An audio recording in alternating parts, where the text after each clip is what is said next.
Okay, hi Vishwajit. இன்னைக்கு நம்ம என்ன பார்க்க போகிறோம், டே 5க்குன்னு குரில் நெடில்.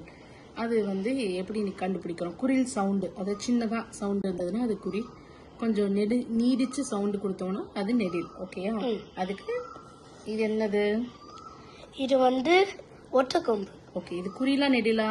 இது குரில். ஓகே, இது என்ன வரிசை தெரியுமா? இது ஏ வரிசை. கரெக்ட். ஸோ எப்போ இந்த ஏ வரிசை உயிரெழுத்துக்களும் மெய்யெழுத்துக்களும் சேரும் போதே, இப்போ ஃபார் எக்ஸாம்பிள் இக் பிளஸ் ஏ என்ன வரும்? கே. இம் பிளஸ் ஏ மே. கரெக்ட். அந்த மாதிரி. ஓகேயா? இப்போ புரிஞ்சுதா? ஓகே, அடுத்தது இது என்னது? ரெட்டக்கொம்பு. ஓகே, ஸோ குறிலா நெடிலா? இது நெடில். ஓகே, ஸோ ஒத்த கொம்பு குறில், இது நெடில். அப்ப இது ஏ வரிசையில வரும், இது ஏ. கரெக்ட். அப்ப என்ன வரும்? இக் பிளஸ் ஏ கே.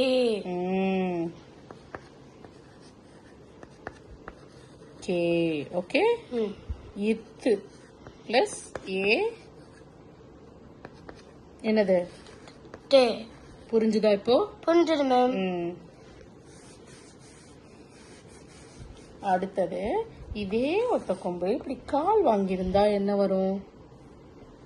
என்ன வரிசை இது? இது ஓ வரிசை. ஓகே, வெறும் ஓ வரிசை மட்டும்தான். ஓகேயா? இதே இதுல போன் எக்ஸாம்பிள் இது ரெட்டை கொம்பு போட்டு கால் வாங்கினா இது என்ன வரிசை? இது ஓ. Very good. ஸோ ஓ வரிசையில எல்லாத்துலயுமே கால் வாங்கியிருப்போம். ஓகேயா?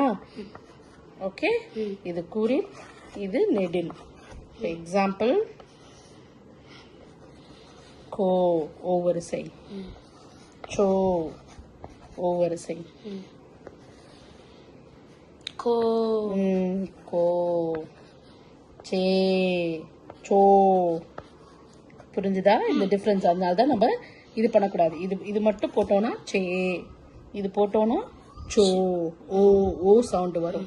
ஸோ எங்கெல்லாம் நம்மளுக்கு ஒத்த கொம்பு ரெட்டை கொம்பு போடுறோமோ அந்த இடத்துல நம்மளுக்கு இந்த டிஃபரன்ஸ் தெரிஞ்சிருக்கணும். புரிஞ்சுதா? புரிஞ்சுது மேம். தேங்க்யூ.